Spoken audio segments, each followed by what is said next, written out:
ये भी सवाल किया कि ये सारे बॉलर्स का एक्सपेरिमेंट, क्या जवाब क्या थे सलमान अली आगा के? देखिए, आज इस मैच को ख़त्म हुए 24 घंटे गुजर चुके हैं शेरी भाई, लेकिन आप यकीन माने कि आपने जिस तरह मैच को ग्रिप कर लिया था, उसके बाद मैच जो प्लेट में सजा के दिया, इसकी तकलीफ़ बहुत है। और इतना बड़ा ब्लंडर है कि आपकी जब बॉलिंग आई तो आपको फेंटा पड़ रहा है, ठीक है। अभिषेक शर्मा और गिल ने आपको इतना धोया, आपका कोई बॉलर जो है वो टिक नहीं पा रहा, लेकिन आपने उसके बावजूद नवाज को ट्राई नहीं किया। सूर्या कुमार यादव ने ये जो बात कही कि अब ये राइवलरी रही ही नहीं, ये वन साइडेड मैचेस हैं, ये एक तल्ख हकीकत है, हम मान क्यों नहीं लेते। अभी थोड़ा सा एग्रेसिव था, आप देखें कि फखर जमान ने आगाज से ही अच्छा आगाज लिया, लेकिन जिस तरह अभी अहमद ने भी बात की कि हम वो 10 से 15-16 ओवर के दरमियान के जो 5 ओवर्स थे जिसमें हमने सिर्फ 28 रन किए, वहां पे हम मैच हार गए थे। उसके बाद चले बाय पाकिस्तान बैटिंग स्टैंडर्ड्स 170 बड़ा स्कोर हो गया, ठीक है, जो मॉडर्न डे क्रिकेट है उसके हिसाब से बहुत कम था, लेकिन हमारे स्टैंडर्ड्स के हिसाब से जहां पे 120-30 हमारा होता है, वहां पे 170 तो हमारे लिए खासा बड़ा टोटल था। आप देखें कि जो पहली बॉल थी, अभिषेक शर्मा ने शाहीन शाह अफरीदी को उस पर 6 मार दिया। आप उसकी इंटेंशन चेक करें, उसकी तैयारी चेक करें, उसका गेम प्लान चेक करें। अगर आप पिछले मैच को देखें तो उसने शाहीन शाह अफरीदी पे चार्ज किया था, तो अब उसे पता था कि शाहीन शाह अफरीदी ने मुझे इस दफा आगे तो बॉल नहीं करनी। हालांकि शाहीन शाह अफरीदी इतने प्रिडिक्टेबल हैं कि वो जो इनिशियल ओवर्स होते हैं उनके पास सिर्फ एक ही बॉल है वो जो आगे करते हैं, और आगे से फिर इंतजार करते हैं कि बॉल अगर स्विंग हो जाए तो फिर बैट्समैन के लिए बड़ा मुश्किल हो जाता है। तो एक तो अभिषेक शर्मा ने उन्हें आगे बॉल करने से पिछले मैच में मना कर दिया कि भाई अब आपने आगे बॉल नहीं करनी, अगर आप आगे करेंगे तो मैं ये करूंगा आपके साथ। अच्छा, इस दफा इसने किया बाउंसर, अभिषेक शर्मा उसके लिए भी तैयार था, उसने मारा बॉल बाहर, छक्का। उसके बाद आपके पास कोई प्लान नहीं था, आपके हाथ पैर फूल गए, आपके किसी बॉलर में इतना दमखम ही नहीं था कि वो उनको चैलेंज कर सके। फास्ट बॉलर जो थे वो बिल्कुल ही बस एक दूसरे की तरफ ही देख रहे थे। और दूसरी साइड से मैं एक और भी चीज समझता हूँ कि दुबई में कम से कम आपको 2 ओवर फास्ट बॉलर्स के करवाने चाहिए थे। इन्होंने सायम अयूब को जो है वो ऊपर से ओवर करवा दिया। वहां से आप देखें कि रन लीक होना जो शुरू हुए, फिर उसको कोई ब्रेक नहीं लगी। फिर बॉलिंग भी बड़ी वेवर्ड थी, आपने हार्ड लेंथ पे अभिषेक शर्मा को बॉल ही नहीं किया, आपने उसे अलाउ किया कि वो अपनी आर्म्स को फ्री करे और जिधर उसका दिल करे आपको मारे। कप्तानी कहीं पे नजर ही नहीं आई, कप्तानी ना हमें बैटिंग ऑर्डर के दौरान नजर आई, बैटिंग ऑर्डर भी बड़ा अजीब सा मुझे लगा। आगा सलमान क्या करने आए थे कल जी। इसके साथ साथ हुसैन तलत को भेजा गया जहाँ पे मोमेंटम ही सारा टूट गया। मोहसिन, मैं आपको इंटरप्ट कर रही हूँ, मैं बैटिंग पे बात करने से पहले आपने प्रेडिक्टेबिलिटी की बात की है। मैं एमन से सवाल करूंगी। एमन, चूंकि आप प्लेयर भी हैं, आप समझती हैं बेहतर ऑन ग्राउंड सूरत हाल को, क्या वाकई ये एक बड़ा फैक्टर होता है मोस्ट ऑफ द टाइम कि जब आप एक टीम मैदान में उतर रही है और जब आपको पता है कि एक बड़ा प्रेशर का मैच होने वाला है, तो उसमें आप तैयारी करके आता है, बैटर हो या बॉलर हो, और फिर प्रेडिक्टेबल होना समहाउ बहुत सारी चीज़ों को, आपकी तैयारी को पीछे छोड़ देता है। जैसे भी इन्होंने शाहीन शाह अफरीदी की एग्जांपल दी अभी मोहसिन ने कि बड़ा प्रेडिक्टेबल हैं वो बॉलर, जो उनकी जो जिस तरह से वो आगे करके बॉल मारते हैं, लेकिन एट द सेम टाइम हमारे पास प्लान बी हमेशा लैक करता है। हम एक दफ़ा जज हो जाते हैं, उसके बाद हमें समझ नहीं आ रहा होता हमने आगे कैसे चीज़ों को लेके चलना है। So do you agree with that?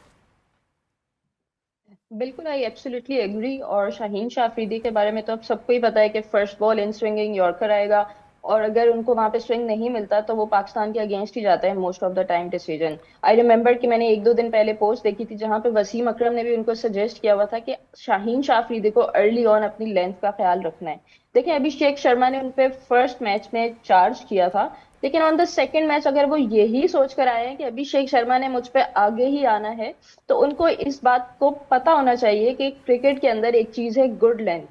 अगर आप उस लेंथ पे बॉल करेंगे तो बैटर कितना भी अच्छा हो, वो अपने मैच का फर्स्ट बॉल खेल रहा है, he will get under pressure अगर आप उस एरिया से स्टार्ट करेंगे। लेकिन अगर आप यही सोच लेंगे कि बैटर मेरे ऊपर आगे आके शॉट मारेगा मेरी यॉर्कर को खेलने के लिए और मैं उसको शॉर्ट पिच करा दूं, और आपने फील्ड भी नहीं ली हुई, वहां पे आपका फाइन लेग भी ऊपर था, वहां पे तो एज भी लगता तो आपको चौका या कुछ भी बाउंड्री तो आपको मिलनी ही मिलनी थी। तो यहाँ से आप स्ट्रेट अवे अपने आप को भी अंडर प्रेशर ले आए, टीम को भी अंडर प्रेशर ले आए, और ऑपोजिशन की आपने बैटर को और स्ट्रॉन्ग कर दिया, इतना प्रेडिक्टेबल हो गए। इंटरेस्टिंग। जय हिंद, स्वागत है दोस्तों आपका हमारे चैनल पर एक और लेटेस्ट वीडियो में। तो दोस्तों सबसे पहले वीडियो को लाइक कीजिएगा और पाकिस्तानी मीडिया की दोस्तों एक से एक लेटेस्ट वीडियो देखने के लिए प्लीज़ आप हमारा चैनल ज़रूर सब्सक्राइब कीजिएगा। इस एशिया कप में दोस्तों हमारी कोशिश रहेगी कि पाकिस्तान के ज़्यादातर मेन स्ट्रीम मीडिया की जो भी टीम इंडिया पर दोस्तों जिस तरह का रिएक्शन होता है वो वीडियो हम आपके लिए सबसे पहले लेकर आए। तो दोस्तों बात रही भारत और पाकिस्तान के इस मैच एशिया कप में 2 मुकाबले खेले गए और दोस्तों पहले में तो पाकिस्तान बिल्कुल एक तरफा आ रहा था, उसमें भी अभिषेक शर्मा ने दोस्तों पाकिस्तानी बॉलरों की काफ़ी खबर ली थी। लेकिन दूसरे मुकाबले में दोस्तों पाकिस्तानी 171 रन बनाकर आपने देखा होगा किस तरह से पाकिस्तानी मीडिया खुद ही कह रहा है कि हमने हमारी औकात से ज़्यादा रन बनाए, लेकिन उसके बावजूद भी जो सुमन गिल और अभिषेक शर्मा ने जिस तरह की बैटिंग की है उसको लेकर दोस्तों पाकिस्तानी मीडिया में अभी तक चर्चा चल रहे हैं। और अभिषेक शर्मा ने दोस्तों जिस तरह धुआंधार पारी खेली है उसको लेकर हर जगह पाकिस्तानी मीडिया में अभिषेक शर्मा पूरी तरह से छाया हुआ है। तो दोस्तों बात रही पाकिस्तानी अभी श्रीलंका के साथ मैच चल रहा है और सिर्फ पाकिस्तान को इस टूर्नामेंट में बने रहने के लिए दोस्तों यह मुकाबला बिल्कुल जीतना होगा, लेकिन पाकिस्तान के अब तकरीबन 6 विकेट गिर चुके हैं, अभी भी इनको 30 रन बनाने हैं बॉल टू बॉल। दोस्तों इनको रन चाहिए, तो देखते हैं इस मुकाबले में क्या पाकिस्तान जीत पाता है। अगर दोस्तों पाकिस्तान एक मुकाबला बांग्लादेश के साथ और जीतता है तो भारत के साथ इनका एक और मुकाबला फाइनल में देखने को मिल सकता है। कि ये बोल्ड फैसले किए, हमने बाबर को निकाल दिया, हमने रिजवान को निकाल दिया, हमने यंगस्टर्स को मौका दिया, तो ये देखें यंगस्टर्स की परफॉर्मेंस। हालांकि हकीकत ये है कि जो आपके यंगस्टर्स हैं ये जीत सकते हैं 6ठी 7वीं 8वीं नंबर की टीम से, ठीक है, 9th 10th नंबर की टीम से। इनमें ये अहलियत मौजूद नहीं है कि ये पहली दूसरी तीसरी चौथी और 5वीं टीम से जीत सकें। खास तौर पर अगर इंडिया की बात की जाए तो इंडिया से तो बिल्कुल भी ये इस काबिल ही नहीं है। पहली बात तो ये है कि मुझे ऐसा लगता है कि अगले जो 2 मैचेस हैं श्रीलंका और बांग्लादेश के साथ जिस तरह उनकी कारकर्दगी रही है वो बड़ी हैरानकुन है, और मुझे नहीं लगता कि पाकिस्तान की उस लेवल की कारकर्दगी है जिस लेवल की कारकर्दगी इस टूर्नामेंट में श्रीलंका या बांग्लादेश की है। तो मुझे तो ये लगता है कि बड़ा मुश्किल है कि पाकिस्तान अपने दोनों मैचेस जीते। लेकिन अगर पाकिस्तान कोई ऐसी अनहोनी हो जाती है कि पाकिस्तान बांग्लादेश से भी जीत जाता है और श्रीलंका से भी जीत जाता है तो उसके बाद इंडिया के साथ मुकाबला होगा, तो फिर यही कुछ होगा। फिर हम पिछले दोनों मैचेस का बदला लेंगे। ये मैं आपको बता दूं बदला कैसे। देखिए उनकी, मैं आपको ये कह रहा हूँ कि आप पकड़ सकते थे लेकिन आपका इंटेंट ही नहीं है पकड़ने का, ठीक है। उनके साथ आपका कोई मुकाबला नहीं है। आपने शुभमन गिल का कहा कि वो टेस्ट प्लेयर है, वो T20 खेल रहा है। अभिषेक शर्मा इतनी दिलेरी के साथ वो क्रिकेट खेलता है, मुझे नहीं लगता कि इस दौर में कोई और क्रिकेट इतनी दिलेरी से खेले। इंडिया के पास इससे पहले बहुत बड़े बड़े T20 प्लेयर्स आए लेकिन इस तरह का इंटेंट किसी ने शो नहीं किया। आते ही लाठी चार्ज करना, आते ही और सबसे खास बात ये है कि ना वो टेस्ट खेलता है ना वो वनडे खेलता है। वो स्पेशल है, T20 स्पेशलिस्ट है, ठीक है। उसको उसी मकसद के लिए रखा हुआ है। कल तो मैं देख रहा था, मुझे हैरानगी हुई कि इंडिया का जितना स्क्वाड है हर लड़के ने 2-2 3-3 सेंचुरियां की हुई हैं T20 में। तो उनकी स्पेशलिस्ट T20 टीम है, आपको उसके साथ कोई मुकाबला नहीं है। आपको अगर मुकाबला करना है तो आपको खेलना पड़ेगा, आपको दिलेराना फैसले करने पड़ेंगे। यार ये हमारी भी तो स्पेशलिस्ट है ना, साहिबजादा फरहान देखे इतने स्पेशलिस्ट, फखर जमान स्पेशलिस्ट, साइम अयूब स्पेशलिस्ट, मोहम्मद नवाज जिसको आपके बाबर आजम जिनको आप बार बार मेंशन कर रहे हैं वो कहते थे तू मेरा मैच विनर है, मोहम्मद नवाज आ गए, फहीम अशरफ दी ग्रेट, राणा साहब एक। मैं आपको बताता हूँ, अब आपने नवाज की बात की, अब देखें ये कितना बड़ा ब्लंडर है कि आपकी जब बॉलिंग आई तो आपको फेंटा पड़ रहा है, ठीक है। अभिषेक शर्मा और गिल ने आपको इतना धोया, आपका कोई बॉलर जो है वो टिक नहीं पा रहा, लेकिन आपने उसके बावजूद नवाज को ट्राई नहीं किया। नवाज जो कि ट्राई नेशन सीरीज में और उससे पहले अच्छी बॉलिंग कर रहा था, आपने उसको मौका ही नहीं दिया। या तो हो ना कि जी आप स्कोर बचा रहे हैं, विकेट नहीं मिल रही तो यार चलो ठीक है स्कोर तो बच रहा है ना, कैंड पर प्रेशर आ जाएगा। ना आप स्कोर बचा पा रहे हैं, ना आपको विकेट मिल रही है, उसके बावजूद आपने नवाज को मौका ही नहीं दिया, नवाज को ट्राई नहीं किया। आपने सिर्फ 5 बॉलर जो हैं वो इस्तेमाल किए जिनमें एक ब्रेक का वक्त हुआ था। Welcome back. क्रिकेट का जनाजा है, ज़रा धूम से निकले। एक बार फिर कौम मगमूम है। कल उम्मीद थी कि शायद जीत जाएं लेकिन हार गए, 1 साइडेड। तो अब इसके ऊपर इंडियन रिएक्शन जो है, पाकिस्तानी टीम जो तनाज़ात के शिकार हो रही है, इसके ऊपर बात करने के लिए आज हमने एक बार फिर ज़हमत दी है क्रिकेट की दुनिया के बेताज तजिया निगार जनाब इकबाल बेर मिर्ज़ा साहब को। मिर्ज़ा साहब बहुत शुक्रिया। सर जी देखिए, मैं देख रहा था कि 15 मैचेस जो हालिया हुए भारत के साथ अक्सर वही जीते। आखिरी 4 जो T20 हमारे हुए इंडिया के साथ 4-0 था। आखिरी 7 जो थे ऑस्ट्रेलिया के खिलाफ 7-0, इंग्लैंड के खिलाफ 5-0, साउथ अफ्रीका के खिलाफ 2-0, न्यूजीलैंड के साथ 4-1। वहाँ एक मैच हम जीतने में कामयाब हुए। सूर्या कुमार यादव ने ये जो बात कही कि अब ये राइवलरी रही ही नहीं, ये 1 साइडेड मैचेस हैं, ये एक तल्ख हकीकत है, हम मान क्यों नहीं लेते। बहुत बहुत शुक्रिया जामी साहब। वाकई में तल्ख हकीकत है, वो पाकिस्तानी जो पहला T20 वर्ल्ड कप हुआ 2007 में, उसके फाइनल में, दूसरा T20 वर्ल्ड कप 2009 में जीती, तीसरा T20 वर्ल्ड कप 2010 में सेमीफाइनल में, चौथे T20 वर्ल्ड कप 2012 के सेमीफाइनल में, फिर 16 में नहीं हुआ, फिर उसके बाद पाकिस्तान जो था 2021 के वर्ल्ड कप के सेमीफाइनल में, और फिर 2022 के वर्ल्ड कप के फाइनल में पहुंचा। और वो टीम 3 बरस में कहां से कहां जाकर खड़ी हो गई। कौन है इसका जिम्मेदार?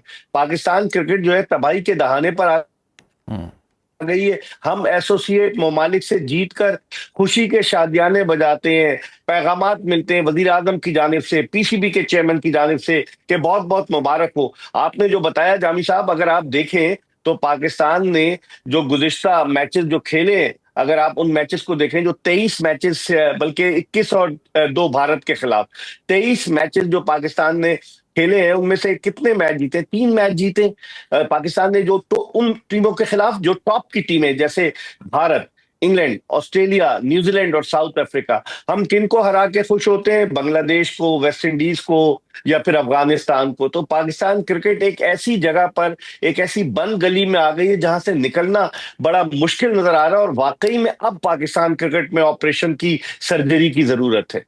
सर्जरी होगी कैसे सर? इतने तजुर्बात तो हमने कर दिए, अब तो सलमान आगा के ऊपर भी सवाल उठ रहे हैं, साइम के ऊपर भी सवाल उठ रहे हैं। मुझे शाहीन शाह अफरीदी वो वाला बॉलर दिखाई दे ही नहीं रहा जो किसी ज़माने में होता था। कल के मैच में आप देखिए, ना पेस थी, ना कोई स्विंग थी, ना कोई मुतबादल टैक्टिक्स थी, ना स्पिन थी, कुछ भी देखने। तो दोस्तों उम्मीद करता हूँ आपको वीडियो काफ़ी अच्छा पसंद आया होगा। तो हमारी दोस्तों कोशिश यही रहेगी कि मैच वाले दिन ज़्यादातर पाकिस्तानी मेन स्ट्रीम मीडिया में शो होते हैं, लेकिन वो मैच के दोस्तों काफ़ी बाद शो होते हैं। तो उनकी दोस्तों आपको अगले दिन मैच के अगले जिस शाम को मैच होता है उससे अगले दिन पाकिस्तान के मेन स्ट्रीम मीडिया में जो जितने भी शो होते हैं उन पे एक से एक बढ़िया जो टीम इंडिया पर इनके रिएक्शन वाली वीडियो होते हैं, वो वीडियो हम आपके लिए लेकर आते रहेंगे। और अब दोस्तों बात रही जिस तरह से पाकिस्तानी मीडिया इस पूरे दोनों मैच टूर्नामेंट में 2 मैच भारत के हाथों हारा, लेकिन दोनों मैच में ही दोस्तों पीसीबी ने पाकिस्तान के लोगों को काफ़ी अच्छा चूरन चटाया। पाकिस्तानी खिलाड़ियों पर, पाकिस्तान की दोस्तों प्लानिंग पर, पीसीबी के सिलेक्शन पर सवाल उठाने की बजाय दोनों बार ही दोस्तों पाकिस्तानियों को कहीं और लगा दिया गया। पहले मैच में आपने देखा होगा किस तरह से हैंडशेक न करने की वजह से सूर्य कुमार यादव की प्रेस कॉन्फ्रेंस और मैच रेफरी के पीछे। दूसरे मैच में दोस्तों इन्होंने जिस तरह से हरीश राव कह रहा था कि ब्रह्मोस इस तरह से गिरी थी और राफेल इस तरह से गिरे थे, तो ये दोस्तों जिस तरह का सेलिब्रेशन कर रहे थे, पूरी पाकिस्तानी कौम को इस सेलिब्रेशन के पीछे लगा दिया गया है। लेकिन इनको दोस्तों अंदर ही अंदर अभी तक भी अभिषेक शर्मा इनके दिमाग में जो कहीं ना कहीं घूम रहा है, क्योंकि अभिषेक शर्मा ने पाकिस्तानियों को एक उम्मीद जगी थी 171 रन बनाने के बाद कि हम शायद मैच जीत जाएंगे, लेकिन अभिषेक शर्मा और सुमन गिल ने पाकिस्तानियों के जबड़े से एक बार फिर दोनों ने दोस्तों ये मुकाबला केवल 8-9 ओवरों के अंदर ही छीन लिया।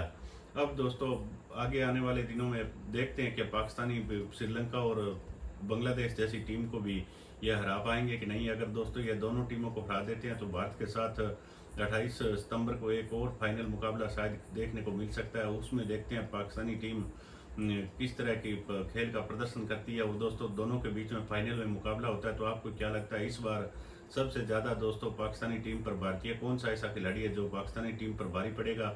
हमें कमेंट करके जरूर बताइएगा। मिलते हैं एक और नए वीडियो के साथ, तब तक जय हिंद, वंदे मातरम।